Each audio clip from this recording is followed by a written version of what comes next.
Entonces, el día de hoy vamos a continuar con la clase de ayer y la clase de antier y la clase de hoy. Entonces, nada más rápido para recordar brevemente qué es lo que estábamos viendo. Pues habíamos definido lo que son los morfismos propios y entonces habíamos dicho lo que era un morfismo propio, bueno, lo que era un morfismo cerrado, lo que manda conjuntos cerrados, y luego decíamos lo que era universalmente cerrado, hablando de los cambios de base, diciendo que para cualquier cambio de base entonces sigue siendo cerrado, eso es que aquí sigue siendo universalmente cerrado, y después definimos lo que era un morfismo, nos recordamos lo que era una función continua en espacios topológicos, y que decíamos que era propia si hacía esta cosa que la imagen inversa de un conjunto compacto sigue siendo compacto, y entonces cuando X es localmente compacto y Hausdorff, sabemos que el morfismo es propio si solamente si para cada espacio topológico Z se cumplía que el producto cruz, en este caso, de X a Z con Y a Z volvía a ser cerrado. Y entonces esta es la noción de ser como universalmente cerrado, realmente, esta es la que cumple los espacios compactos, es como que esta cosa que sea universalmente cerrado. Los Hausdorff, por supuesto, es lo equivalente a que sea separado, y o localmente compacto, los Hausdorff. Y entonces lo que les decía es que la noción de compacto pues trata de generalizar estas nociones, son como las nociones categóricas, ¿verdad? Para espacios, para esquemas, y esa noción de esquemas pues va a ser lo equivalente a que sea propio, ¿no? El morfismo que sea propio. Entonces les dejaba ese como recordatorio. Habíamos visto que un morfismo de esquemas es propio, la definición, si es de tipo finito, separado y universalmente cerrado. En otras palabras, si es como lo equivalente a Hausdorff, y además que cumple con esa propiedad de que sea universalmente cerrado, como la propiedad del producto cruz que está allá arriba, envuelta en naranja. Ok, entonces, en el caso relativo, un Y esquema es propio y su morfismo estructural es propio. Y entonces habíamos visto una serie de propiedades o un lema que yo podía demostrar ciertas cosas y se cumplían ya otras. Era este lema que se asumía que P era una propiedad y asumía ciertas condiciones, por ejemplo, que las inversiones cerradas cumplían P, que P era estable bajo la composición, que P era estable bajo cambio de base, y entonces lo que se cumplían eran estas, o sea, que ganaba automáticamente, o que podía deducir de las tres anteriores, automáticamente puedo deducir que P es estable bajo productos fibrados, y decía que lo que quiere decir que es estable bajo productos fibrados, y luego teníamos que si yo tengo f de x a y y g de y a z morfismos de tal manera que g es separado, es decir, el morfismo de la derecha, y tal que la composición cumple la propiedad P, entonces el primer morfismo, el morfismo de la izquierda, entonces también cumple la propiedad P. Y entonces todo eso lo llevábamos realmente al caso de, bueno, hacíamos la demostración de esta situación, ya la paso rápido. Y entonces lo llevamos al caso de esquemas proyectivos, que esto es lo que la demostración que ustedes han de hacer el día de hoy, ¿no? Que si bueno, se cumple lo siguiente, que las inversiones cerradas son propias, entonces aquí la propiedad P, digamos, es ser propio, entonces las inversiones cerradas son propias, es algo que tengo que demostrar, que la composición de morfismos propios es propios, y la parte C es que morfismos propios son estables bajo cambio de base. Entonces, a partir de estas tres condiciones yo podría deducir la D, y es que si X a Z y Y a Z son propios, entonces también el producto fibrado sobre la base es propio, y que si la composición es propia y el morfismo de la derecha es separado, entonces el primer morfismo es propio. Y tenemos una cosa extra diciendo que si f de x a y es un morfismo proyectivo de esquema sobre S, entonces si suponemos, lo voy a poner rápido, suponemos que y es separado de tipo finito sobre S y que x es propio sobre S, entonces y es propio sobre S. Entonces teníamos como este diagramita que nos explicaba. Entonces esta propiedad la vamos a utilizar más adelante, en particular la F, entonces es importante pues considerarla, ¿no? De hecho, todas estas propiedades las vamos a utilizar. Entonces, en lo que sigue de la clase de hoy, no me acuerdo exactamente dónde corté la clase, si fue después de esto o demostramos, ya no me acuerdo qué hicimos. Esto sí lo vimos, sí lo dijimos. ¿Vimos el lema? Sí, vimos el lema. Entonces, me gustaría regresar a que ustedes me demuestren esta proporción. Entonces, nada más para el recordatorio del lema se los hago después de la demostración, para que sea lógico, porque el lema lo voy a utilizar para lo que sigue también. Entonces, Rocío, ¿te parece si nos argumentas el A? Entonces, Rocío, luego B es Pedro, luego es Diego y luego Andrés, ¿ok? Entonces, ya para que nos alistemos. Ok, bueno, entonces yo les voy a demostrar que toda inmersión cerrada son morfismos propios. Y pues para esto recordemos que si tenemos una inmersión cerrada entre dos esquemas, entonces ya habíamos demostrado que las inmersiones cerradas en principio eran morfismos de tipo finito, y morfismos separados, ¿no? Además, habíamos probado que para cualquier otro Y esquema Y', pues habíamos visto que las inmersiones cerradas eran cerradas bajo cambios de base, ¿no? Es decir, que este morfismo, cuando hacíamos el producto fibrado del esquema X sobre Y y de Y' a Y', pues nos daba una inmersión cerrada. Y pues las inmersiones cerradas en particular son morfismos cerrados.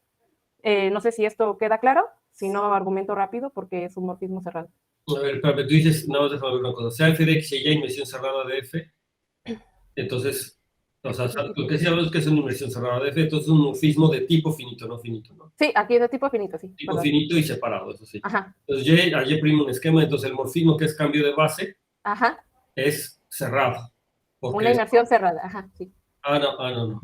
Si todavía no ves que es propio, ¿no? Es una inmersión cerrada, ok. Sí, que yo digo que por todas las inmersiones cerradas, de hecho, nos determinan un morfismo cerrado.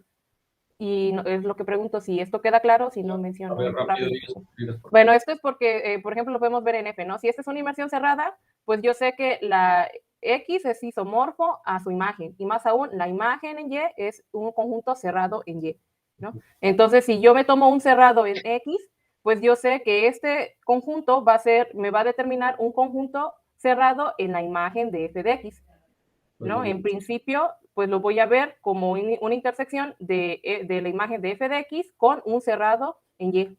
Pero como estoy suponiendo que f es una inversión cerrada, pues yo sé que f de x también es un cerrado. Entonces estoy viendo a todo cerrado de x como una intersección de un cerrado de y con el cerrado de f de x, ¿no? Okay. Entonces me va a determinar siempre un cerrado en y. Y pues entonces lo que estoy probando es que el cambio de base me va a determinar una inmersión cerrada que en particular va a ser un morfismo cerrado, y entonces lo que estoy demostrando es que la función f es universalmente cerrada, y por lo tanto pues ya tenemos que es un morfismo propio, ¿no? Okay. Entonces queríamos ver nosotros que la composición de morfismos separados es separado. Entonces vamos a pensar que tenemos... No, queremos verlo para propios, ¿no? Ah, sí, perdón. ¿De propios es propio? De hecho, para que sean separados de tipo finito, eso ya está, ¿no? Sí. Entonces tenemos dos morfismos. Tenemos este G y este H, donde G y H son propios. Y pues como ambos son propios, pues ya sabemos de que, por lo tanto, ambos son separados, son de tipo finito.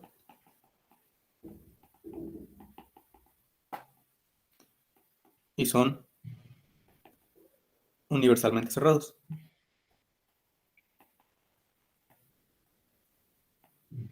Entonces, sí es cierto, ya habíamos visto que la composición de estos dos eran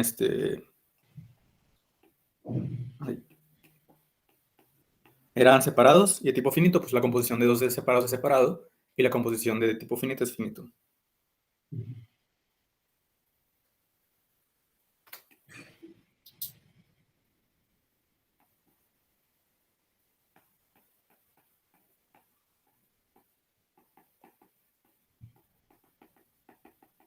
Entonces solo queda ver que la composición es universalmente cerrada. ¿Qué significaba eso? Que si yo tenía pues este morfismo en la composición que va de X a Z, HG, yo me agarro otro morfismo cualquiera que va hacia Z. Yo quisiera ver que cuando yo hago el pullback,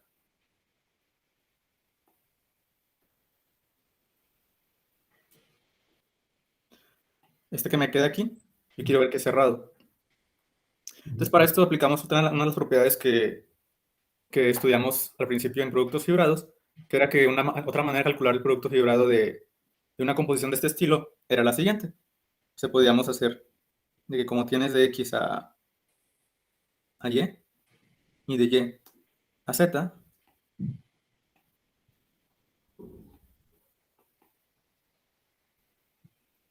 a través primero de G y luego H, y aquí tenemos a W, podíamos calcular primero el producto fibrado de Y con W sobre Z, y luego el producto fibrado de X con este aquí con Y, así, ¿no? Y este le llamamos, por ejemplo, P, Q, y este P', Q'. Y lo que sabíamos es que entonces, que esta terna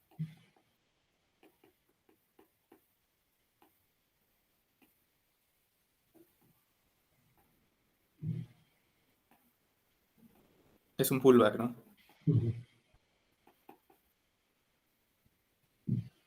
De HG con, no sé, mal este alfa. ¿Sale? Entonces, si lo vemos de esta manera, pues sabemos que como este es un pullback, si este cumple cierta propiedad, por ejemplo, en este caso topológica, la va a cumplir también porque hay un isomorfismo que entre estos dos esquemas que hace que conmute. Entonces, en este caso, lo que yo quiero probar es que este morfismo es cerrado. Eso va a hacer que este sea cerrado. ¿Y por qué va a ser cerrado? Pues como H es universalmente cerrado, este lo levanta aquí a una cerrada. Este G también de la misma manera se levanta a esta cerrada y la composición de dos funciones continuas cerradas va a ser cerrada. Y ya, por lo tanto, es cerrada. De acuerdo. Y ya en eso concluimos que la composición es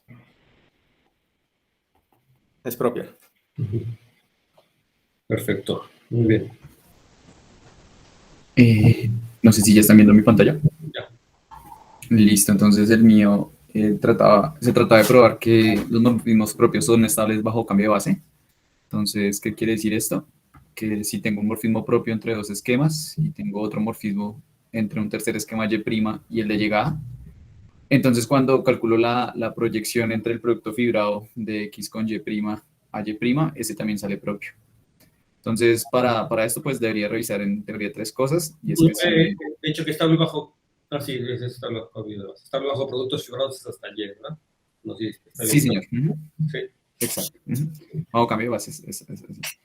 Entonces, si f es de tipo finito, nosotros ya sabemos por un resultado anterior que esa propiedad, como la de ser separado, también son estables bajo cambio de base. Entonces, digamos que esas dos ya las tenemos por teoremas vistos en clase y en el libro también están, digamos, en una parte anterior. Lo que sí tocaría revisar es porque si f es universalmente cerrado, entonces el morfismo que aparece entre estos dos también lo es. Entonces, habría que revisar por qué es esto. Entonces, acá en este cuadrito de abajo, que es el cuadrito que se determina a partir del producto fibrado entre X con Y' a lo largo de Y. Entonces, pues aquí simplemente para recordar que este es quien debo revisar que es universalmente cerrado. Recordemos que ser universalmente cerrado es que, de nuevo, cuando haga el producto fibrado con otro esquema y revise cuál es el morfismo que aparece como segunda proyección, tengo que ver que ese sale siendo cerrado. Es decir, en este caso, si hago el producto fibrado con un tercer esquema Y2', tengo que revisar que este morfismo es quien es cerrado, ¿sí? Entonces, la idea es la siguiente y es pues usar la conmutatividad de ambos diagramas. Pues yo tengo que ambos diagramas conmutan. Entonces, en particular, como ambos diagramas conmutan, pues yo puedo, pues de hecho se puede verificar la misma idea que mencionó Pedro, y es que después se determinan estas dos flechas que va desde Y', hasta Y es de todo este producto fibrado hasta Y. Y ahí, si compongo estas dos flechas, yo puedo usar la hipótesis de que este señor de acá, es universalmente cerrado, lo que estoy suponiendo. Entonces, como este es universalmente cerrado, pues podría garantizar que este es universalmente cerrado, ¿no? Sin embargo, Siempre y cuando el de arriba sea un producto fibrado de X con Y'. que de X con... sí, exacto, tal cual. O sea, tendría que probar que este es un producto fibrado de X con Y2' a lo largo de Y. Sí, señor. Y ya con eso podría usarlo. Pero todo eso me lo da la conmutatividad de estos dos diagramas. ¿Y cuál es la otra idea? Entonces, reitero que ahí estaría probando que la flecha azul es quien es cerrada, pero yo necesito revisar que esta flecha es la que es cerrada. Pero entonces ahí uso el siguiente hecho. Entonces me fijo en este señor. Y es que cuando escribo este producto fibrado, uno se da cuenta que, o recuerda que esto es isomorfo a X, mejor dicho, asocio este par de productos fibrados. Y que de hecho, el segundo es exactamente Y2', es isomorfo a Y2'. O sea que este es isomorfo a Y2'. O sea, todo este objeto de acá es isomorfo al que yo necesito. Perdón. Ese es el que necesitas para decir que el azul es cerrado. Sí, perdón, profe, sí. Ese es el que necesito para garantizar que el azul es cerrado, perdón. Sí, tienes toda razón. Ese es el que necesito para garantizar que el azul es cerrado, porque este es exactamente el producto fibrado de Y2' con Y a lo largo de Y. Ahora sí, perdón, con X a lo largo de Y. Ahora, como ese sí, bueno, y este es el objeto que yo necesito para usar la hipótesis sobre X, pero también hay que resaltar que el morfismo que me aparece acá, el azul, resulta de la composición de S con un isomorfismo, tal y como lo mencionó precisamente Pedro. Entonces, ambos comparten las mismas propiedades. Entonces, si uno es cerrado, pues el otro también lo es. Y por hipótesis, el que va desde este señor a Y', pues ya es cerrado, pues entonces en particular este azulito también lo es. El que va de aquí hasta Y' es cerrado, exactamente. Y entonces ese que está ahí también es cerrado. Exacto. Y como El está cerrado, azul también es cerrado. Ok. Exacto, sí, señor. Y ya, esa es la idea de la prueba. Pero falta demostrar que el rojo es cerrado. El rojo es cerrado también por la misma hipótesis, profe. Ah, Porque es un producto fibrado, o sea, como este es universalmente cerrado y este es un producto fibrado de X con Y' a lo largo de Y, puedo volver a utilizar la hipótesis de que es universalmente cerrado. Porque eso aplica para cualquier producto fibrado que haga sobre X. a ver si entendí bien. O sea, tú partiste de que el morfismo amarillo es Universalmente cerrado. Ese es propio, entonces es universalmente cerrado, ¿no? Universalmente cerrado. Entonces, cualquier cambio de base Es cerrado. es cerrado. Entonces, el morfismo naranja en particular es cerrado, claro. Y luego tú lo que quieres ver es que el de azul es cerrado. También quiero ver eso. Exacto. Pero para eso uso que el azul corresponde exactamente a este de acá. A ese. Que también es cerrado. Exactamente. Que también Por la es. misma hipótesis. Y es cerrado porque la composición, porque es se obtiene con el producto fibrado del de abajo que era cerrado, ¿no? Exactamente. Y es A ver, espera. Sí, ya hice cosa. El conjunto naranja es cerrado, pero tú quisieras ver que el naranja es universalmente cerrado. Sí, señor, yo quiero ver que es universalmente cerrado. Entonces tengo que hacer el producto fibrado con un tercero, o sea, con cualquier tercero, de hecho, y voy a verificar que la resultante también es cerrada. Y la forma que ves que es cerrado es porque es el producto, es un cambio de base desde abajo, que ese sí es universalmente cerrado. Exactamente, sí, sí. Exacto. Sí, esa es la idea. Sí, bien, muy bien. Entonces, sí, a mí me tocaba la proposición F que dice que si tenemos un morfismo sobreyectivo entre dos esquemas y suponemos que el de llegada es separado y de tipo finito sobre la base y el de salida es propio sobre ese, entonces debemos concluir que el de llegada es también propio sobre la base. Es como la situación de acá. Y sobre S separado y de tipo finito, X sobre S propio y de X a Y un morfismo sobreyectivo. Lo que tenemos que concluir es que Y sobre S es propio. Entonces, pues lo único, pues ahí se ve que lo único que falta ver para que Y sobre S sea propio es que es universalmente cerrado, ¿no? Entonces, para esto lo que hay que hacer es lo siguiente, ¿no? Entonces consideramos cualquier Z, un Z, un S esquema, cualquier S esquema, y entonces tenemos pues el morfismo proyección canónico, y lo que tenemos que ver con, o lo que tenemos que demostrar de ese morfismo proyección es que ese morfismo es cerrado, ¿no? La cosa es que nosotros sabemos que esta aplicación que se llama F, la que aparece acá, que se llama F, es sobreyectiva, ¿no? Y ser sobreyectivo es estable bajo cambios de base. Entonces, cuando nosotros hacemos el producto con el morfismo identidad de Z, pues ese morfismo también va a salir sobreyectivo. Y pues... ¿demostramos que ser proyectivo es estable bajo cambio de base? No, es un ejercicio, pero ahí abajito tengo como, digamos, el bosquejo de la prueba. De eso. Okay. ¿Sí? Listo. Y eso ya básicamente acaba la prueba, porque entonces la idea es ver que esta H1 es cerrada. Eso es lo que tenemos que ver que esa flecha es cerrada. Entonces uno tiene que coger un cerrado K de este producto fibrado de Y con Z a lo largo de eso. Y consideramos K' igual a la primagen de ese K. Pues ese resulta ser un subconjunto cerrado de este producto tensorial a lo largo de ese, ¿sí? Por la continuidad. Y la sobreyectividad asegura que, digamos, es una prueba pues, conjuntista, que si uno le aplica phi a k', que eso es lo mismo que aplicarle phi a la menos 1 de k, la sobreyectividad implica que esto es igual a k. Entonces, sí, pues ahí ya se acaba la prueba porque lo que quiero ver es que H1 de k es un subconjunto cerrado, pero es que H1 de k es lo mismo que H1 de phi de k', ¿no? Pero como este diagrama conmuta, eso es lo mismo a ver que H2 de K' es un subconjunto cerrado. Pero nosotros sabemos que K' es cerrado, que es la prima de un cerrado, y además sabemos que X es propio, con lo cual es universalmente cerrado. En particular, pues está este morfismo cerrado. Y por lo tanto, pues este conjunto cerrado, ¿no? Y ya, pues resulta ser un cerrado de Z perfecto. Listo. Ya. ¿Tienes alguna duda con eso o seguimos con esa parte de la sobreyectividad? No, a ver la parte de la sobreyectividad, o sea, igual no es difícil, ¿no? Pero... No es difícil. Digamos, el cambio base de un morfismo sobreyectivo también. Digamos, la idea es, bueno, entonces consideramos un morfismo sobreyectivo de esquemas, de cualquier ese esquema, y la idea, lo que tenemos que ver es que este cambio de base también resulta ser sobreyectivo. Y para eso lo que hacemos es considerar pues un punto en el esquema de llegada y vemos la fibra. La idea es mostrar que la fibra es no vacía, ¿no?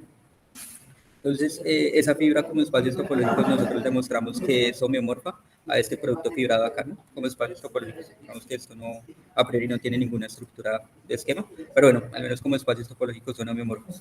Y además, esa fibra, o sea, ahora viéndolo como desde este punto de vista, nosotros tenemos el siguiente diagrama que es conmutativo, ¿no?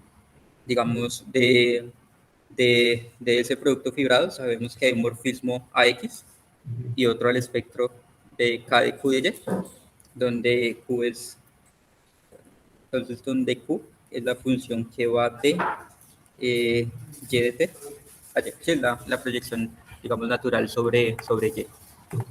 Listo.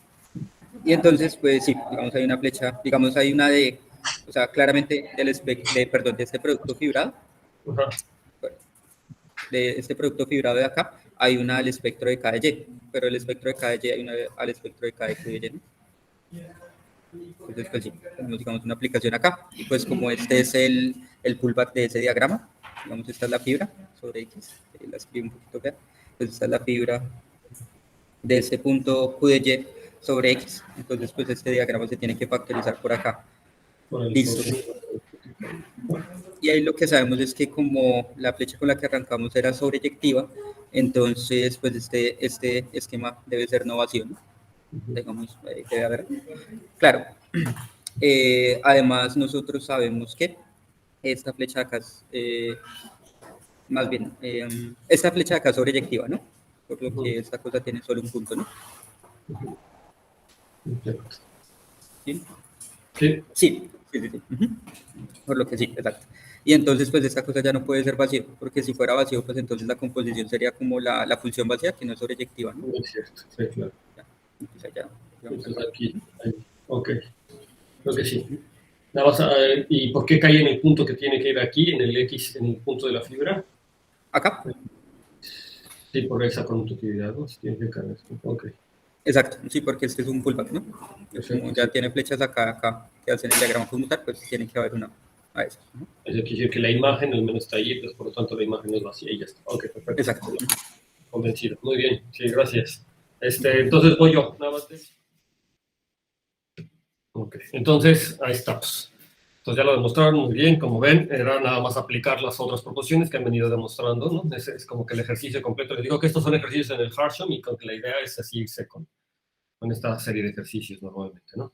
Entonces habíamos visto un lema también ayer que decía que si A era un anillo y Y era el espectro de B, es un esquema afín, que es un esquema afín propio sobre A. Entonces teníamos que B es finito sobre A, donde recuerden que ser finito quiere decir que es finito como un A módulo, ¿no? Y entonces lo demostrábamos. No les puse ahí la serie de equivalencias que uno utiliza para hacer finito, pero bueno, una de las cosas que la idea principal para demostrar es esto que estaba aquí en naranja. Es decir, que B es finito sobre A si solamente si B es entero y además de tipo finito sobre A. Entonces, utilizando esta equivalencia, pues era lo que teníamos que mostrar, que era de tipo finito sobre A, ya está. Entonces, toda la demostración se centraba en ver que B era entero Y para ver que B era entero, hay una proposición, digamos, un resultado que utilizamos, y era que pues, básicamente, bueno, bastaba ver con que el alfa, o la imagen del alfa, aquí en este morfismo, puedo yo señalar, era mostrar que la imagen de este elemento bajo T, digo, bajo phi, este elemento alfa es entero, ¿no? O que puede estar en un módulo finito. Entonces, bueno, ya hacíamos ahí todo un argumento para demostrar eso, utilizando las cosas de propiedad y todos los resultados que ahorita acaban de demostrar. Y bueno, concluíamos pues, básicamente el resultado ya un poco a las prisas, pero la idea era ver que existía un polinomio, ¿verdad? Y de hecho más o menos se dijo quién era el polinomio que debería de cumplir la propiedad, ¿no? Y entonces, pues bueno, es cosa que lo revisen con cuidado y ahí está, ¿no?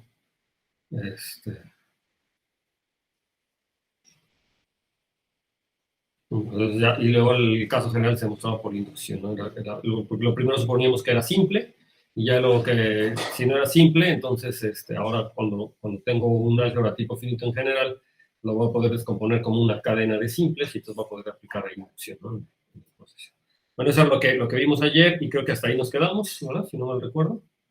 Y entonces ahora lo que les quiero hacer es, bueno, hacerles un pequeño recordatorio de estas propiedades de entero que lo vimos, de ser entero o íntegro, ¿no? Que no es lo mismo ser dominio entero, recuerden. Que lo vimos en su momento cuando vimos esquemas enteros, pero ahora lo estamos reutilizando, lo vamos a utilizar, de hecho lo utilizamos en la proposición anterior, pues bien vale la pena que lo recordemos. Entonces, sea B una álgebra, entonces decíamos que un elemento B es entero sobre A.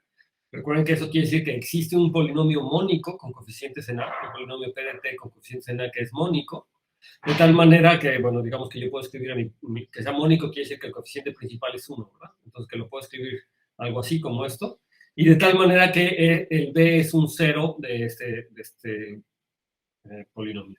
Entonces es más o menos equivalente al ser algebraico, ¿verdad? O sea, cuando estoy trabajando en campos, le decimos que un elemento es algebraico, pues sí es cero de un polinomio, pero aquí en anillos no le pedimos que sea cero de un polinomio, sino le pedimos un poquito más que sea cero de un polinomio mónico, ¿no? Por supuesto, si estuviéramos trabajando en campos, ser entero pues es lo mismo que ser algebraico, básicamente, porque los campos siempre va a poder dividir por el coeficiente principal del polinomio, entonces todos los elementos enteros son exactamente los algebraicos, pero en anillos sí hay una diferencia entre ser cero de un polinomio cualquiera y ser cero de un polinomio mónico.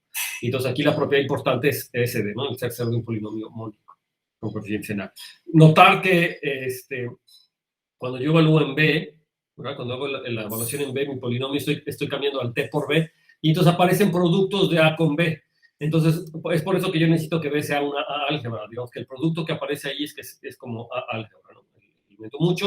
Muchas veces lo que se va a ver, o como se hace esto, es tomándose A una subálgebra de B, ¿no? O sea, como A viéndola dentro de B. Y entonces a partir de ahí, pero bueno, eso no es necesario y basta con que B sea una álgebra. Entonces, lo que sabemos es que el conjunto, ya que sé lo que es un elemento entero, yo puedo fijarme en el conjunto de elementos enteros en B, que son enteros sobre A, o el conjunto de elementos que son enteros sobre A, y a este conjunto se le llama la cerradura entera de B sobre A, y resulta que este conjunto es un subanillo de B, ¿no? Es el subanillo formado por todos los elementos que son enteros sobre A, ¿no? Eso se le llama la cerradura entera también, ¿no? Así le escribo.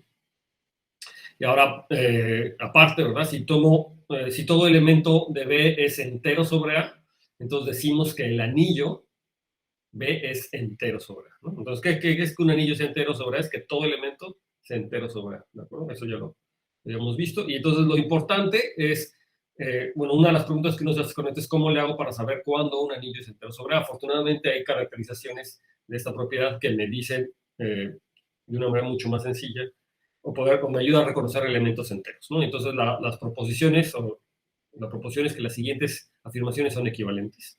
Y decir que un elemento B en B es entero sobre A es lo mismo a decir que el subanillo A de B, que es un subanillo de B, es el anillo más pequeño, ¿verdad? Que se obtiene la A álgebra de B, o la A subálgebra de B más pequeña que contiene a B, ¿sí?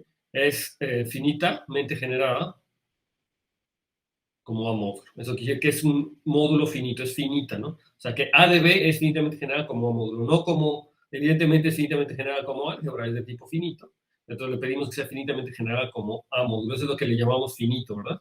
¿Sí? Es finito sobre A. Ahí está la diferencia, ¿no?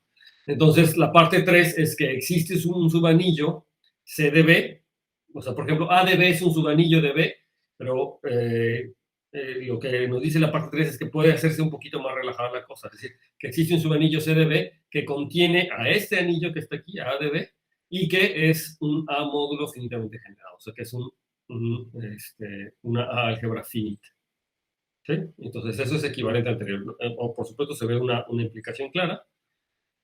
Y la parte 4 es que existe un AB módulo M que es fiel, y recuerden que ser fiel quiere decir simplemente que el anulador es distinto del cero, ¿sí? que para cada elemento hay un elemento en el módulo M al que no anula, ¿sí? Que el anulador de M es distinto de cero, y de tal manera que es finitamente generado. Entonces, por supuesto que sea fiel como AB módulo, ¿vale? Entonces, fiel como AB módulo, y de tal manera que sea finitamente generado, y ahora se le pide que sea finitamente generado como A módulo, ¿no? Entonces, por supuesto, si M es un AB módulo, entonces también es un A módulo, y lo que queremos es que sea finitamente generado como A módulo. Estas equivalencias son equivalencias típicas, clásicas, cualquier libro de álgebra conmutativa, en la tilla, o en cualquier otro lado, ahí está, ¿no? Entonces, estas, nada más se las quería recordar, digamos, si nunca lo han hecho en la vida, es un interesante ejercicio porque esto se demuestra de una manera muy parecida, y creo que ya lo habíamos comentado en su momento también, a cómo se demuestra el teorema de Cayley, ¿no? De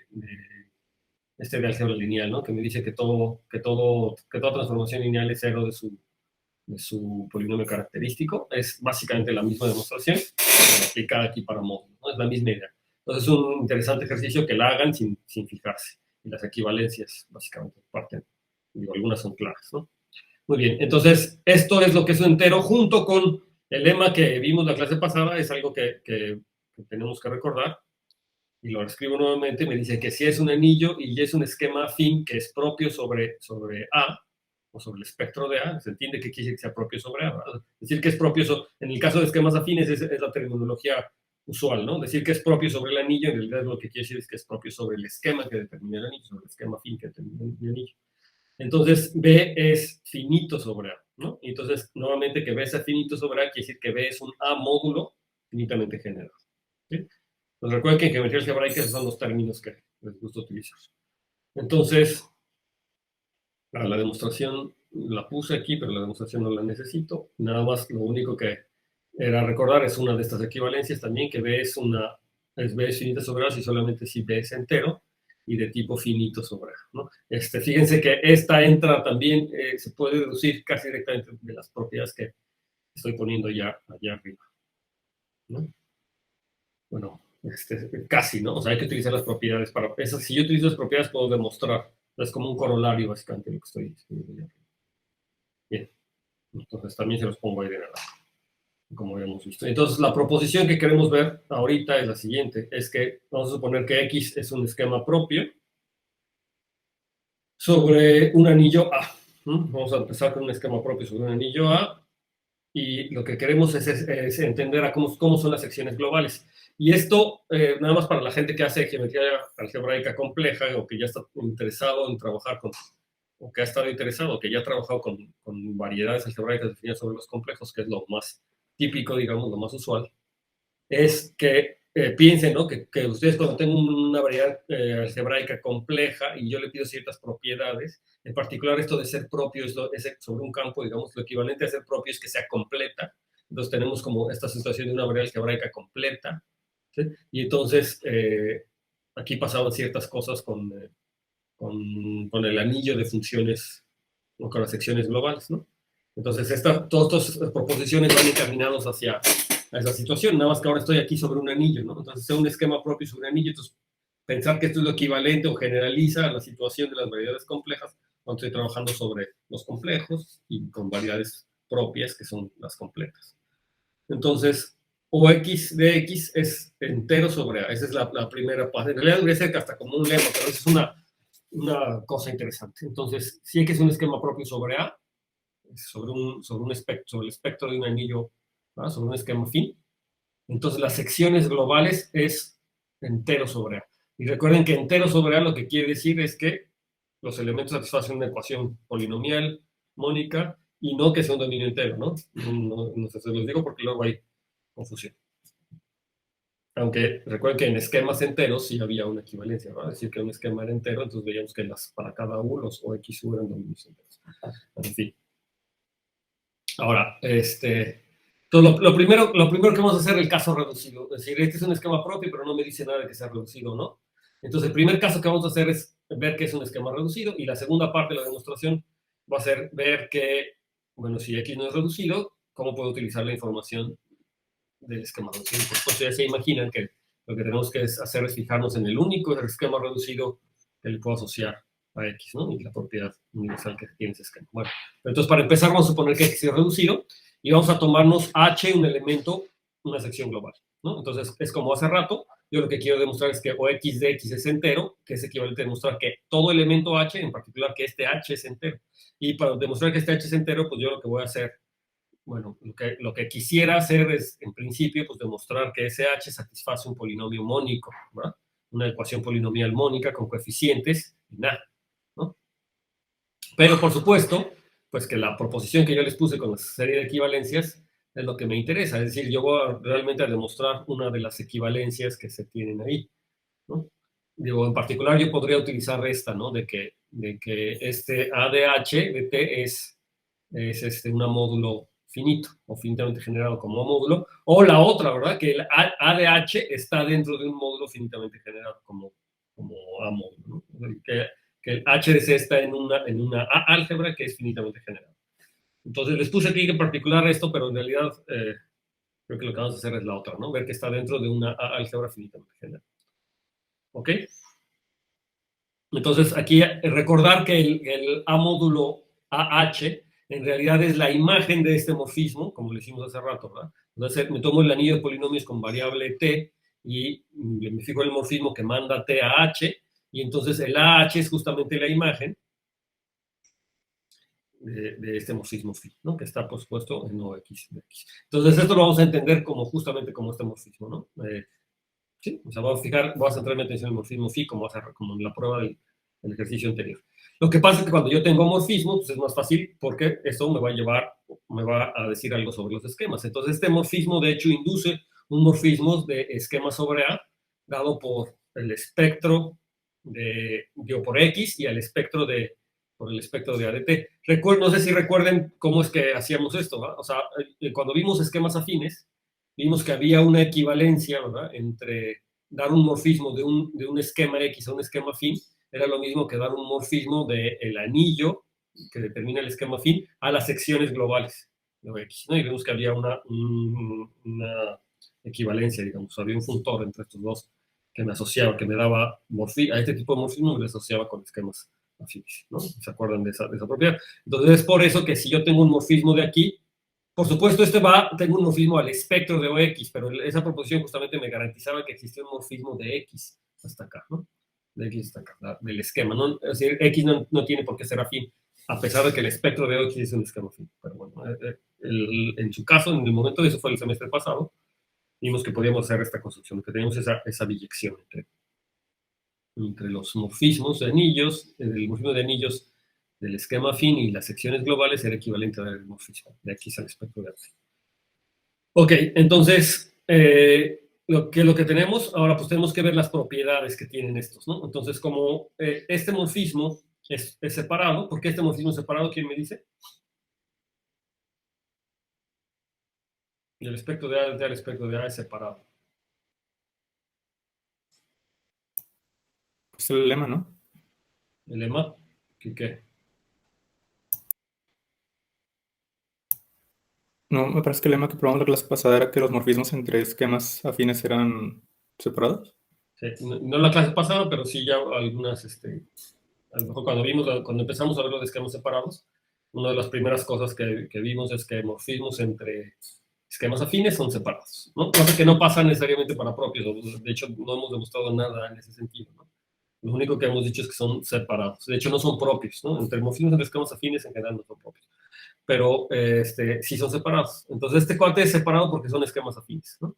Entonces este morfismo es separado, y ahora yo tengo que el morfismo de X al espectro de AT se factoriza de esta manera, ¿verdad? O sea, yo tengo de X al espectro de AT y de AT a A, y yo tengo que X sobre A es propio, ¿no? X sobre A es propio por hipótesis, es un esquema propio sobre A, entonces este cuate es propio, y entonces ahora yo tengo que este morfismo separado, entonces ¿quién puedo concluir que es propio?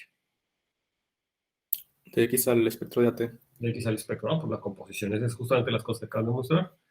Entonces, lo que tenemos es que el morfismo F, que es el que está ahí, el de X al espectro de A, déjenme, de hecho estaría bien que le pusiera el nombre aquí. Bueno, el morfismo F, ese morfismo es propio por la proposición que ya tenemos. Entonces ya tengo que el morfismo de X al espectro de AT es propio. Y entonces ahora como X es cerrado, porque pues es el total, es un espacio topológico, es cerrado, y este morfismo es propio, entonces yo tengo que la imagen, o sea, F en particular es cerrado, ¿no? Entonces F de X es cerrado dentro del espectro de AT, es lo que quiero, ¿no? Entonces F de X es cerrado dentro del espectro de AT, que es el espacio afín sobre A, ¿no? Y la ventaja es que yo sé exactamente cómo son los cerrados del espectro del anillo de polinomios. ¿Cómo son los cerrados del espectro del anillo de polinomios? ¿Cómo son?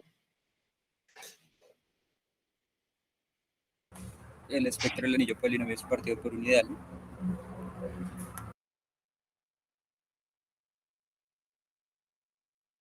Perdón. Entonces, sí, son exactamente de la forma B de I, ¿no? Es decir, existe un ideal en A, que además podemos suponer que es,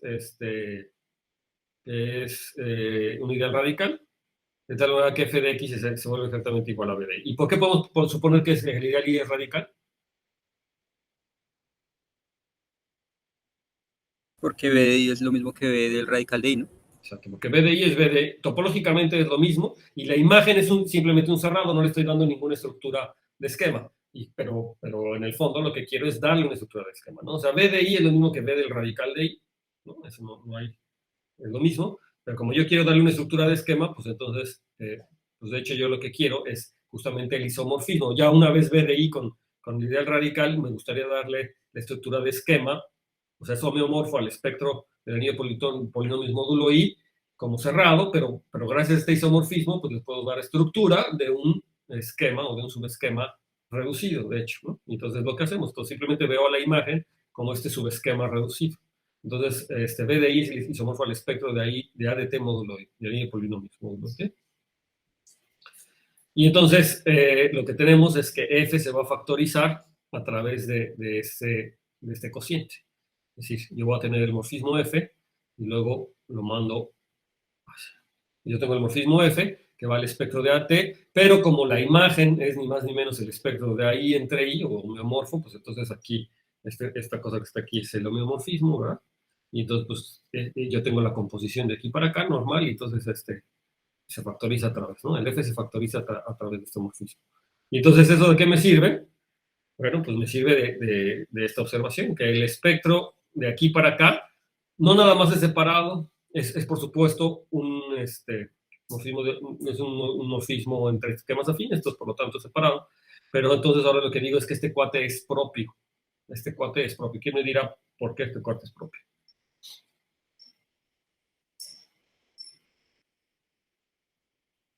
Entonces aquí le subrayé que el F es propio, porque por supuesto tengo que utilizar esta situación de que F es propio. No es porque eso es una inversión cerrada. Esta no es una inversión cerrada porque no va al espectro de ADT, ¿no? Si fuera el espectro de ADT, entonces sería una inversión cerrada, entonces sería propio. Pero no es el espectro de ADT, sí, es decir, me imagino que lo que tú estabas viendo era aquí como que y es el espectro de ADT, y entonces pues es una inversión cerrada. Pero aquí, Sí. ojo porque estoy yendo a espectro. Es decir, este cuate, sí es una inversión cerrada, entonces este cuate sí es propio. ¿Sí? Este sí, pero eso ya lo habíamos dicho, ¿no? Sí lo habíamos dicho. No lo habíamos dicho, pero bueno, este sí es una inversión cerrada, a lo mejor también me sirve, pero bueno, este sí es una inversión cerrada, este cuate sí es propio. ¿No es porque es la composición de propios? ¿De quién con quién? Y de hecho yo... ¿Qué? Hay que ver que lo que estoy diciendo es que el espectro de ADT sobre I es propio sobre A, ¿no? Es propio sobre A.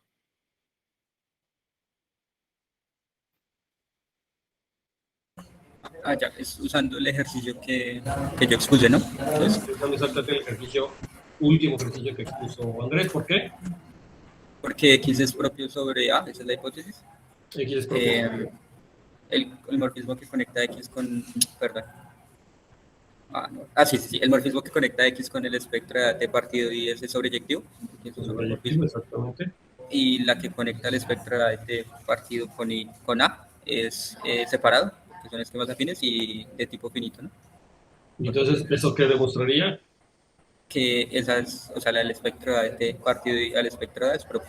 No, porque ahí lo que tú concluías es que el X era propio, ¿no? No, que el Y es propio. Ah, sí, concluyes que el Y era propio, ¿verdad? Ah, sí, sí. Ajá. El inciso F, lo que tenías que era era propio. Sí, exacto, ¿no? Exacto. No sé si eso fue lo que escribí ya. Eso lo borré, porque eso no es cierto, sí. Eso es lo que yo había dicho, pero sí, es esto, ¿no? Exactamente. Yo tengo el morfismo X que va de aquí para acá. Como lo había puesto aquí, es el morfismo X que va de aquí para acá. Y este sí es proyectivo. Entonces, este morfismo es su proyectivo. ¿Y luego qué más? X sobre el espectro de A es propio, ¿no? Por hipótesis. Este cote de aquí es propio. Eso es por hipótesis. Y la otra, esa que está señalada en naranja, es como finito, de tipo finito, perdón, y separado. Este es de tipo finito y separado, ¿no? Exactamente. Entonces es separado por ser afines y de tipo finito. Entonces, por la proposición esta que nos expuso Andrés, ¿verdad? Concluimos que el Y es propio sobre S. En ese caso, este está jugando el papel de S, ¿verdad? Este sería el papel, estaría jugando el papel de Y, que es el morfismo suprayectivo. Y entonces aquí este morfismo es propio. Entonces ahí está, ese cuate que está ahí es propio. Y ahora, ¿eso qué, no? Recuerda que lo que yo quiero demostrar es que OX de X es entero y hasta ahorita pues lo único que he estado haciendo es jugar con propiedades, con la propiedad de ser propio y la propiedad de ser separado, como que pareciera que no voy a ningún lado, pero sí, porque lo que recuerdo, lo que quiero demostrar en cierto sentido es que algo es de tipo finito y recuerdan el lema anterior, ¿verdad? Había ahí una relación. Bueno, pues vamos a continuar. Déjenme borrar lo que escribí porque si no se va a... Entonces, por lo tanto, lo que yo tengo es que este morfismo es entero sobre A. ¿Por qué? Lo voy a poner aquí. Justamente esto que me está diciendo el lema, ¿no? ¿Recuerdan qué es lo que me decía el lema? El lema es X Bueno, pues si tenías un anillo sobre un espectro y el morfismo era propio, entonces concluías que era finito. Exacto. Entonces, si sobre el espectro de esquema propio sobre A, entonces es finito sobre A, ¿no? Y entonces lo que vimos es que es finito. Y entonces, ¿por qué eso quiere decir que es entero? Es finito sobre A. Nuevamente, porque si este es un esquema finito, esa es una de las equivalencias, ¿va? Tengo un A módulo que es finito, y bueno, yo puedo ver que es entero, es decir, a lo mejor lo debería poner de naranja, pero basta que este cuate sea finito sobre A para ver que todo elemento aquí es entero, porque todo elemento está dentro de un módulo finito, y entonces por una de las equivalencias que están ahí adentro, este es un anillo que es una álgebra, de tal manera que contiene al A del elemento, es decir, tomes un elemento B aquí, ¿no? B ahí. Entonces ustedes quieren ver que ese elemento B es entero. Entonces fíjense en AB. Entonces AB está dentro de AT módulo I, que es un módulo finito sobre A, que era la condición para decir entonces que el B era entero. Entonces todo elemento de aquí es entero, porque este cuate es finito, ¿no? Entonces, por lo tanto, todo el anillo es entero sobre A, ¿no? Es por el lema y por esa propiedad que hemos visto de los enteros, de los elementos enteros, ¿no? Las equivalencias. Entonces, este anillo es entero sobre A y ahora ya nos vamos acercando. Entonces, ya, queda claro que este es entero. Entonces ya nos vamos acercando a lo que queríamos, ¿no? Y entonces, ahora, ¿qué es lo que está pasando? Que phi de t es entero. Pues justamente, fíjense que este sea entero, me tengo que fijar en el diagrama respectivo que me determinan los anillos, ¿verdad? Los anillos que están aquí, ¿no? Entonces, cuando me fijo en los anillos,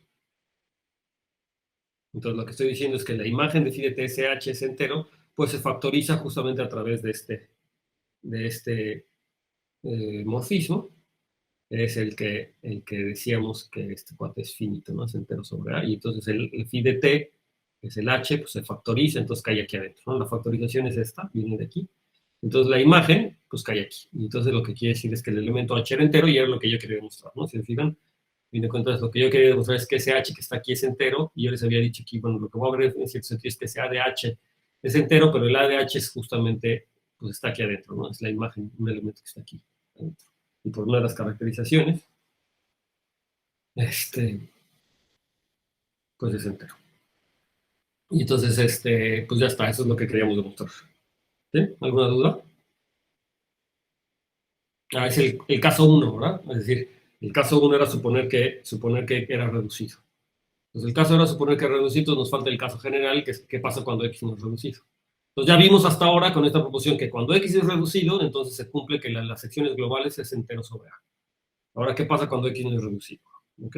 Entonces, vamos para allá. El caso número 2 es cuando X no es reducido.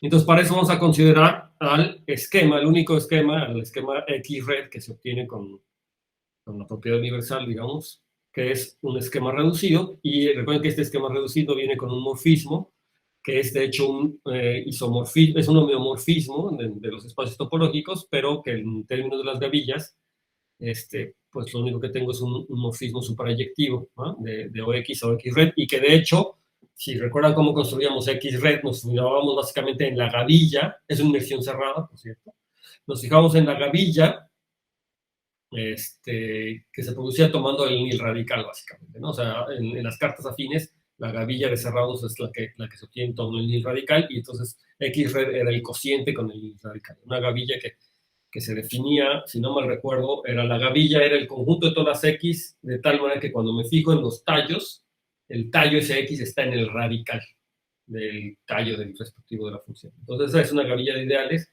Entonces, me define una inmersión cerrada. Entonces, F es una inmersión cerrada, por lo tanto, es propio. Y entonces tengo en particular este morfismo suprayectivo de las secciones globales de OXX a OX-red. Ok, entonces, como X-red es propio, ¿por qué X-red es propio? A ver, antes de que vean por qué X-red es propio. ¿Quién me dice? ¿Propio como sobre Z o quién? Propio sobre A, ¿no? X es un esquema sobre A. Entonces, X-red es propio sobre A. Porque es propio sobre X, ¿no? Porque eso es una inversión cerrada y X es propio sobre A. Exacto, y la composición de propios es propio. Entonces, el punto por el cual yo les dije que X-red sobre X era una inversión cerrada es justamente porque quería utilizar el hecho de que las inversiones cerradas son propias. Entonces, F es propio, es decir, X-red es propio sobre X, y X por hipótesis es propio sobre A, sobre el espectro de A, y como la composición de propios es propios, entonces justamente X-red es propio sobre A, ¿no? Y la composición. Y entonces eso quiere decir que como X-red es propio sobre A, entonces ya tengo todas las hipótesis que tenía hace rato, ¿no? Para el caso reducido, y entonces lo que sí puedo concluir es que las secciones globales de este X-red es un anillo que es entero sobre A, ¿no? Es un anillo que es entero. Este cuate es un anillo que es entero sobre A. Y recordar que tengo, pues, mi morfismo que es suprayectivo de aquí para acá. ¿De acuerdo? Y entonces, y de hecho lo podremos haber reducido al caso afín, porque realmente yo lo podría haber medido aquí afín, pero no importa. De hecho, lo hice pensando como si fuera en el caso afín, a fin de cuentas, ¿no? Entonces, ¿qué es lo que va a pasar? Que yo quiero demostrar que OXX también es entero sobre A, ¿no? Y entonces la forma en la que lo hice fue así como súper explícito, porque también se podría utilizar alguna de las propiedades que teníamos allá, pero pues la cosa es tomarme X en OX y quiero ver que phi de X de hecho es entero sobre A.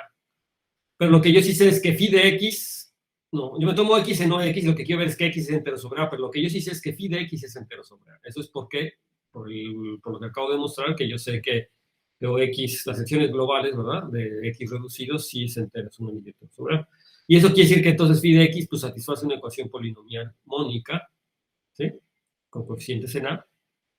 Y como phi es un homomorfismo de anillos, entonces puedo sacar, es un homomorfismo de A álgebras, entonces a las A no le pasa nada, ¿verdad? Entonces puedo sacar a la A y ver que phi de esto es igual a 0. ¿Pero qué quiere decir que phi de esto sea igual a 0? ¿Qué querrá decir? Por supuesto, eso no quiere decir que lo que está dentro es igual a 0, ¿verdad? Porque phi no es inyectivo. Pero o sea, que está en el kernel, ¿no? Y el kernel debería ser como el nil radical o algo así. Está en el kernel y eso quiere decir que está en el nil radical. Digamos, no es el nil radical, pero es la gavilla que localmente se ve como el nil radical, ¿no? La gavilla de ideales que localmente, que en los abiertos se ve como, los abiertos afines se ve como nil radical. Entonces eso quiere decir que esta cosa está aquí, ¿no? De hecho, la gavilla de X red es justamente la gavilla de X módulo esta gavilla de ideales, ¿no? O X módulo N, donde N es esa gavilla de ideales que definimos. Y entonces aquí les digo, bueno, para no hacer las cosas mal localmente, lo puedo hacer localmente porque después de todo X está en un afín y su imagen phi de X está en un afín, en un abierto afín, entonces puedo tomarme la imagen inversa de ese abierto afín y poner un abierto afín que esté ahí adentro, ¿no? De la imagen inversa. Y entonces lo podría llevar al caso afín, ¿no? Simplemente, ¿no? Lo que yo quiero ver es que ese elemento cumple una ecuación polinomial con coeficientes en A, pero lo único que estoy concluyendo es que, pues, este cuate, al menos localmente, es nilpotente, ¿verdad? Porque está en el radical. Entonces eso quiere decir que existe un elemento M de tal manera que la potencia M sí me da 0. ¿Pero qué creen que le pasa a esta ecuación polinomial cuando le elevo por la potencia M? Pues es una ecuación mónica en X. Si le elevo a M y hago todas las operaciones, pues me queda nuevamente una ecuación polinomial mónica, ¿no? Se vuelve a quedar una ecuación polinomial mónica con coeficientes en A. Y entonces, pues, eso demuestra que el X, por lo tanto, era entero sobre A, ¿no? Esta ecuación es una ecuación polinomial mónica, de todas maneras, para X. Y entonces X es un entero sobre A. Y entonces, con eso concluimos, ahora sí, el caso, ahora sí, todo lo enunciado, ¿no? Muy bien. Bueno, entonces, como les digo, esta cosa nos acerca a lo que sucede en el caso clásico de variedades complejas. Yo sé que algunos de ustedes ya han trabajado o trabajan, de hecho, casi todo el tiempo con variedades complejas. Y a veces dicen, bueno, que mi variedad compleja sea completa, ¿no? Que sea propia, o que sea sobre eso. Entonces, ¿qué quiere decir eso? A ver, cuando quieran hablar, con toda confianza. Perdón, Rogelio, en la prueba del caso 1, ¿dónde se usa que X sea entero? Digo, reducido. Quizás en esta equivalencia de que el morfismo de A de T o E de X realmente te da 1 de X al spec. Ahí se utiliza que ese sea reducido o ese es en general. ¿En qué equivalencia, perdón? En el que tienes el morfismo phi entre el anillo con una variable a las secciones, entonces ese te induce 1 del X completo al spec. No sé si esa equivalencia era una hipótesis que X fuera reducido, porque de lo demás no veo dónde se ocupe que sea reducido en las demás afirmaciones. No, pero eso se cumple en general, Edgar, creo, sí. O sea, que induce uno. O sea, siempre que el de llegada sea fin, no pasa nada con el de salida. No pasa nada si es una equivalencia, ¿verdad? No necesitas que es... A ver, Sí. Creo que es porque si H, o sea, si esta cosa no tiene nilpotentes, entonces el anillo de polinomios A de T se mete dentro de O de X, ¿no? Porque si no, o sea, uno manda TH y si H tiene la mala suerte de ser nilpotente, entonces eso no es una inyección, ¿no? Y que la imagen, ¿no? Que la imagen A de B esté como un anillo en X. Ajá. Y luego cuando uno baja el cociente, entonces uno como que mete otro submódulo ahí que va a ser finitamente generado, que es el que finalmente tiene H, ¿no? Entonces, como para eso, ¿no? Bueno, el primer punto es un buen punto, ¿no? Que finalmente yo estoy queriendo ver A de B, ¿verdad? O sea, A de alfa o A de H lo quiero ver como un subanillo de O de X. Y que es exactamente la imagen de este morfismo, ¿no? Y entonces la pregunta es si realmente es un subanillo. Sí, la cosa es que yo quiero que sea un isomorfismo de esquemas, ¿no? Lo que pasa es que a este objeto, a este cerrado, es decir, su imagen es cerrado, siempre le puedo dar la estructura de un esquema reducido, ¿no? Al cerrado, a este siempre le puedo dar, pero la cosa es que si estos son isomorfos como esquemas, pues no. O sea, yo lo que quisiera es ver que son, o sea, yo creo que X con el espectro de A módulo I, o sea, para poder reducir la factorización de este tipo, sí estoy ocupando que este cuate sea reducido. Y yo sí claramente necesito que este sea reducido, ¿no? Porque lo que quiero demostrar es que es entero. Si esto tuviera nilpotentes, pues no podría ser entero, ¿no? Pues yo sí claramente quiero que este cuate sea reducido. Entonces, yo sí voy a querer que este cuate sea reducido. Y sabes que en el fondo, la idea es que la imagen quiero que sea isomorfo. Si lo que pasa es que si esto no fuera reducido, a ver, entonces yo lo que digo es que yo tendría aquí, por ejemplo, X red, ¿no? Entonces tendría un morfismo de aquí para acá.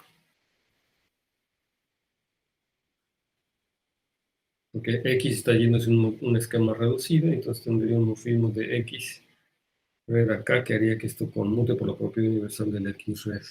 Es que en esa X-red la flecha va al revés, ¿no? Ah, sí, la flecha.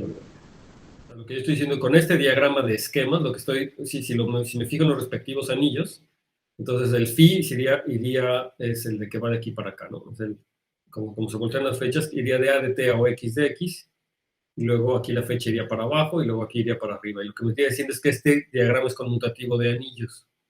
Y entonces yo no podría decir que el H pues, se factoriza por un elemento que cae aquí. Porque no podría ser el caso, ¿no? Porque este es reducido. Entonces, si alguna potencia es cero, entonces cuando va para acá también es una potencia cero, pero aquí el único que alguna potencia es cero, pues es el cero, porque este cuate es reducido. O sea, es claro que no puede ser, que para poder reducir esta factorización, yo necesariamente necesito que este cuate sea reducido. Ahora, lo que creo es que en el fondo lo estoy utilizando lo reducido para dar este isomorfismo de la imagen con el espectro de ahí y poder concluir esta factorización del morfismo. Porque la propiedad universal de X-red que me dice, ¿no? Si tengo un morfismo de X a un esquema reducido, un morfismo de esquemas de X a un esquema reducido, entonces factoriza a través de X-red, ¿no? Entonces aquí lo que estoy dando es que la imagen es esta, ¿no? Entonces mi morfismo F sería este.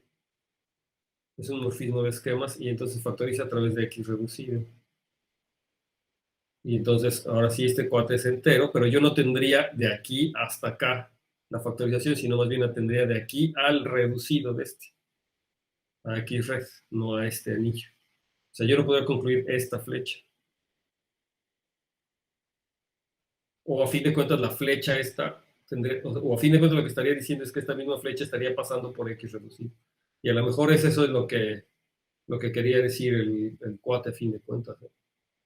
O sea, que podría habernos supuesto, o sea, yo podría haber empezado la demostración sin suponer que X es reducido, hacer toda esta situación, y lo único que va a pasar aquí es que voy a tener que agregar el X reducido a este diagrama, y entonces esta flecha en realidad tendría que ir a OX reducido de X reducido, y luego de aquí a OXX.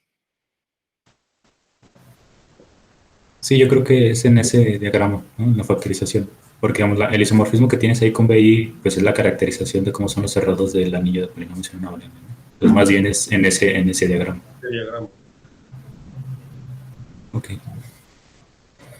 Y el morfismo lo tengo de XX a OXred. Tal cual. Entonces me hace que esta cosa sería y entonces lo que estaría concluyendo es casi lo que estamos concluyendo, o sea que OXred, ese sí es de tipo finito, ese cuate es finito, pero este no podría concluir que es finito hasta acá. Y de hecho creo que entonces la demostración la podríamos haber quitado esta parte y luego tener que OXred, como este se factoriza a través de OXred también, este morfismo se factoriza otro XRed, entonces el argumento pues ya sería, ahora sí que casi el mismo que escribimos aquí. Sí, como pegar precisamente la última parte de la parte 2 en ese pedazo, ¿no? En ese pedazo, sí. Pero es interesante notar que básicamente no utilizaba lo que fuera reducido hasta esta parte final, ¿no? Sí. Y bueno, y la demostración para el caso no reducido, pues se hace casi bajo esa factorización, ¿no? Esa factorización. Sí, exacto. Ok. Bueno, pues una vez entendido esa situación que es muy interesante, entonces vamos a pasar a lo que sigue, que dice así. Entonces son unos corolarios que me dice que si X es una variedad algebraica reducida y propia sobre un campo K, entonces dice, lo que quiero que piensen la gente que trabaja sobre cosas complejas es que vayan pensando qué es lo que está diciendo esto o qué resultado es en las variedades complejas, ¿no? Entonces, una variedad algebraica reducida y propia sobre un campo K. Entonces, una variedad algebraica reducida y propia sobre un campo K, pues, si K son los complejos. Entonces, θ de X es un K espacio vectorial de dimensión finita. Y a poco ese no es el resultado, ¿no? Una variedad compleja, completa, sobre un campo, entonces sus secciones globales son un espacio vectorial, es un espacio vectorial de dimensión finita. Esa es una de las propiedades, ¿no? Si además fuera compacta, entonces a lo mejor podríamos decir que es de hecho, el campo, ¿no? Las variedades complejas. Ok, entonces la demostración es pues también muy interesante. Entonces lo que vamos a tomar no son las componentes irreducibles de mi variedad. Me tomo las componentes irreducibles de X, y entonces a cada componente irreducible en principio nada más es un cerrado, pero entonces la puedo dotar de una estructura de esquema, y la estructura de esquema es la estructura reducida con la de siempre. Entonces voy a suponer, de hecho, que son subesquemas reducidos. Y entonces yo tengo un morfismo canónico que va de las secciones globales de X a la suma directa de las secciones, ¿verdad? O XY, porque tengo las inclusiones, ¿verdad? Entonces el morfismo va por las inclusiones de XY a X. Entonces cuando me tomo las respectivas gavillas y me tomo las secciones globales, me da morfismos de OXX a OXY, y por lo tanto pues me define un morfismo a la suma directa de ellas, que es un conjunto finito, por cierto, ¿no? Entonces este es el morfismo, digamos, inducido por toda esta propiedad. Y entonces lo único que hay que ver es que este morfismo es inyectivo, pero yo digo que para ver que este morfismo es inyectivo, pues bastaría checarlo localmente también, ¿no? Recuerden que ser cero de por sí es una propiedad local, ¿no? Que lo puedo checar, digamos, localizando, ¿no? En términos de localizaciones, pero más aún lo puedo hacer como en términos de afines, ¿no? O lo podría hacer a fin de cuentas en los afines, porque si lo tengo que checar localizando, entonces podría suponer que lo estoy haciendo en los afines directamente, ¿no? Y ver que esta cosa es inyectivo cuando estoy en el caso de esquemas afines o de anillos, ¿no? De anillos, es muy fácil, porque recuerden que las componentes irreducibles corresponden a quién, en términos de anillo, de un anillo.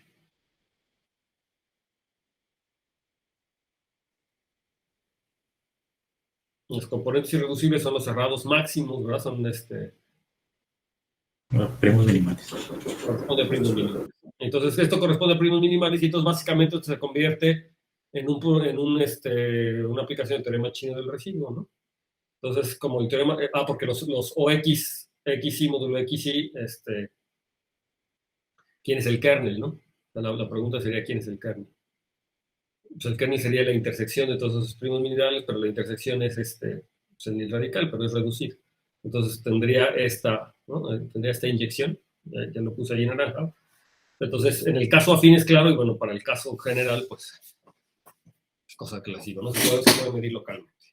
Entonces, la cosa es que yo tengo este morfismo canónico, es inyectivo, y recuerden que lo que yo quiero demostrar es que OXX, o sea, que las secciones globales son un K espacio vectorial de dimensión finita, entonces, por lo tanto, pues me bastaría demostrar, ¿verdad?, que cada OXY es un espacio vectorial de dimensión finita, porque entonces el OX está dentro de una suma directa de espacios vectoriales de dimensión finita. Entonces tiene que ser un espacio vectorial de dimensión finita, ¿no? Entonces eso me lleva a decir que, de hecho, pues me basta, o que puedo suponer que mi X con la que estoy partiendo era ya irreducible. Entonces, reducida e irreducible. Y recuerden que ser reducida e irreducible es exactamente lo mismo decir que X es entero. Entonces puedo suponer que X es entero. Y entonces, pues por la caracterización que habíamos visto de los esquemas enteros, es que ahora sí, las secciones, de hecho, para cada abierto U, las secciones son dominios enteros. Y entonces el OXX es un dominio entero. Y además,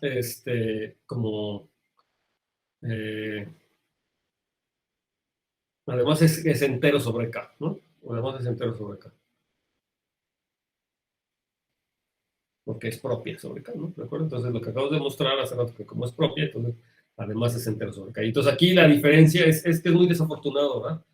Creo que en el inglés es más claro, pero bueno, aquí es un dominio entero, y decir que es entero, chino, ¿no? Es como que por eso a veces le decía yo en su momento que a veces le llamaba integral, lo que a lo mejor convenía llamarle integral al caso de ser un dominio. Lo que pasa es que tampoco hay convención, ¿no? Que le llamo un dominio integral o un dominio entero, o le llamo un elemento integral o le llamo un elemento entero. No hay convención clara, pero entonces hay que tener cuidado nada más con eso. Entonces, X es un dominio entero y además es entero sobre K, ¿no? O X es un entero sobre K. Es decir, que satisface polinomios mónicos con coeficientes en K. Todo elemento de OX satisface polinomios mónicos con coeficientes en K. Ahora, y esa es una cosa interesante. Si yo tengo un dominio entero, de tal manera que además todos los elementos son enteros sobre K, eso automáticamente implica que es un K. Y de hecho la demostración es muy fácil, y si no mal recuerdo la hicimos en su momento. ¿Quién se acuerda del por qué? que si tengo un dominio entero sobre, un dominio entero que además es entero, entonces es un campo.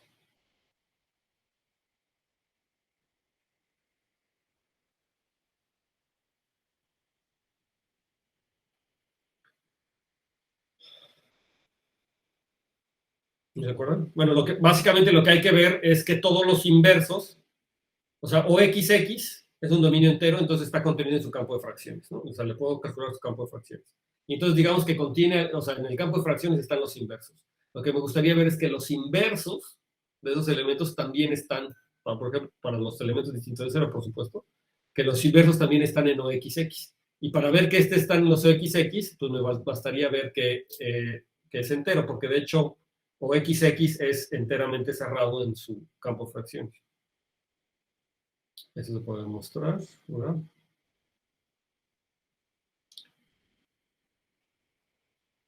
Y entonces, básicamente, lo que tendría que ver es que los inversos están en el OXX.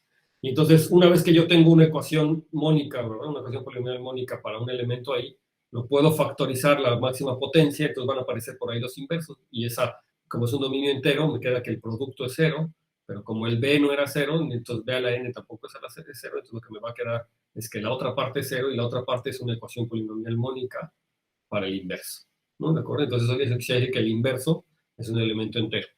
Y entonces, pues tendría que estar en el anillo, ¿no? Esa es básicamente la idea de la demostración. Entonces, ahora sea X un punto cerrado, cualquiera, en X. Y entonces, vamos a tomarnos, como ya es un campo, ¿verdad? Entonces voy a tomarme el morfismo natural que va de las secciones globales a el campo residual de ese punto. ¿Sí? Sí, recuerden que yo tengo el morfismo natural de las secciones al tallo del punto y luego del tallo, pues con lo que pongo en el cociente con el ideal máximo del punto, me da el morfismo natural a este objeto. Y de hecho, este morfismo no es el morfismo cero, ¿no? Y son campos, entonces quiere decir que esta cosa es una inyección de campos, ¿no? Entonces yo lo que tengo es una inyección de campos. Y entonces, como de K de X es finito sobre K, ¿no? Pues por hipótesis, ¿verdad? Que X es X es una variable algebraica, y habíamos visto que OX es un K espacio B. No, a ver. K de X es finito. Porque es una variable algebraica, ¿no? Como por ser una variable algebraica, entonces esto es finito sobre K. Es lo que pasa con las variables algebraicas. Entonces, finito sobre K, pues entonces la composición también tiene que ser finito. Entonces, o XX también es finito sobre K, ¿no? Y entonces eso era lo que teníamos que demostrar básicamente, ¿no? Es un espacio vectorial de dimensión finita.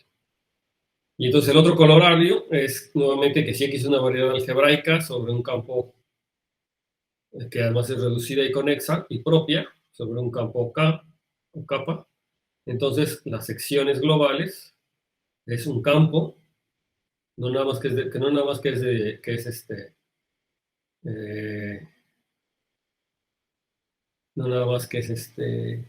una suma directa, ¿no? De copias del campo, o sea, no es nada más que es un espacio vectorial, sino ahora es un campo, lo que estamos metiéndole ahí es lo conexo, digamos.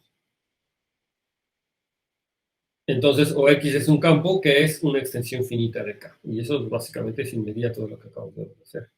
Si X es geométricamente conexa, o sea, quiere decir que cuando me voy a la cerradura algebraica es conexa, y respectivamente le pongo geométricamente conexa y geométricamente reducida, entonces este anillo es puramente inseparable sobre K, o respectivamente es exactamente el campo o la canción. Entonces, aquí también vale la pena pensar qué es lo que nos está diciendo esta proposición para los números complejos. Entonces, imagínense que en mi campo base son los números complejos, ¿no? Entonces, lo que me está diciendo es que si tengo una variable algebraica reducida conexa propia sobre un campo K, entonces OXX es un campo. También dice que las secciones globales serían los complejos y que es una extensión, o, bueno, en el caso que no sean los complejos, sino para cualquier campo, lo que me está diciendo es que es una extensión finita del campo. Y además, si es geométricamente conexa, como es en el caso de los complejos, ¿verdad? Cuando yo me estoy tomando una variable algebraica compleja, porque el campo ya es algebraicamente cerrado, entonces el anillo de funciones es exactamente los complejos, o sea que las únicas secciones globales son los complejos. Y recuerden que, por ejemplo, esto pasa típicamente en las variables proyectivas, ¿no? ¿Sí? Variables proyectivas, por ejemplo, irreducibles, ¿no? Ok, entonces, de hecho, eso es parte de lo que sigue, ¿no? Es parte de lo que... A ver, aquí les puse la demostración. Aunque la demostración está muy en el tono de las cosas que hicimos cuando veíamos estas extensiones de campos y la cerradura separable y las propiedades que cumplía esto de ser reducido y de ser entero con toda la cerradura separable y todas esas situaciones, ¿no? Entonces, no sé si valga la pena, bueno, yo tengo escrita la demostración aquí, pero... o sea, la cosa es que esto ya es muy aritmético, entonces si se las dejo aquí y si les interesa, pues la leen, ¿no? La demostración es a grandes rasgos esta, pero está muy en el tono de siempre, ¿no? De fijarse en la cerradura separable, etc. Sí, cuando mucho, a lo mejor lo que valdría la pena es esta cosa que les puse aquí en naranja, porque esto sí se utiliza otras veces, ¿no? Decir que un espacio, un esquema X es conexo si solamente si el anillo es conexo, y no sé si recuerdan qué es lo que quiere decir que sea conexo, ¿no?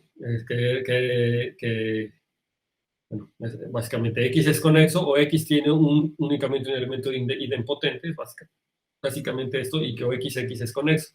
Que sea conexo quiere que no se puede separar como la suma directa de dos subanillos, ¿no? Pero ahí ese último es el espectro, ¿no? Ah, y el último es que es el espectro de sí, justamente. Aquí es que es el espectro, justamente. Aquí es que es el espectro de este.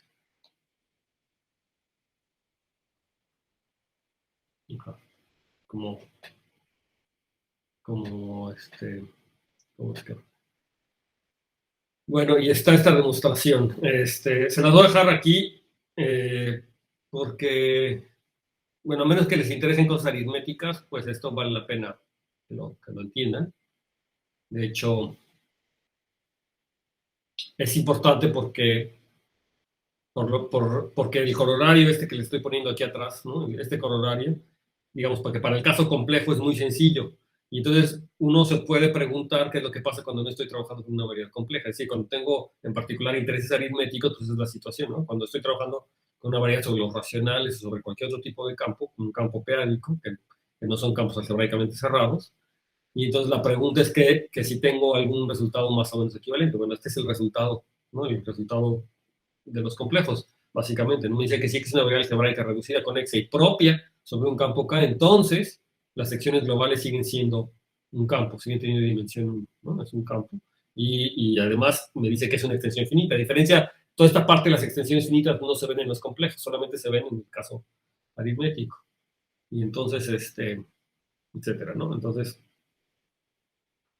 pues aquí les dejo la prueba para que la chequen. Y bueno, lo que seguiría a ver es el criterio evaluativo de la propiedad es el criterio evaluativo de la propiedad el criterio evaluativo de propiedad, ¿no? Ya habíamos visto el criterio evaluativo para separabilidad y recuerden que un esquema propio en particular es separado, entonces, de hecho, el criterio evaluativo de propiedad es muy parecido. El criterio evaluativo de separabilidad lo que nos decía es que si existía una extensión, recuerden, si existía una extensión de un cierto morfismo, entonces existía lo más una. Y entonces el criterio evaluativo de propiedad me dice que existe exactamente. Si existe exactamente una, entonces el esquema es propio. Entonces, que esto me hace ver que los esquemas separados y propios realmente son muy parecidos y la diferencia es una sutileza, ¿no? A pesar de que la definición, pues por supuesto, parece mucho más, ¿no? Porque le estoy pidiendo, además de que sea separado, le estoy pidiendo que sea universalmente cerrado y de tipo finito. El criterio evaluativo me dice como que en práctica hay como poquita diferencia, ¿no? Bueno, poquita y no, ¿verdad? Porque garantizar que existe un morfismo no es cualquier cosa, ¿no? Entonces, el criterio evaluativo de separabilidad dice que si existe un levantamiento de un morfismo, entonces existe cuando mucho uno, y el criterio evaluativo de propiedad me dice que existe exactamente, que si existe exactamente uno, entonces es propio, ¿no?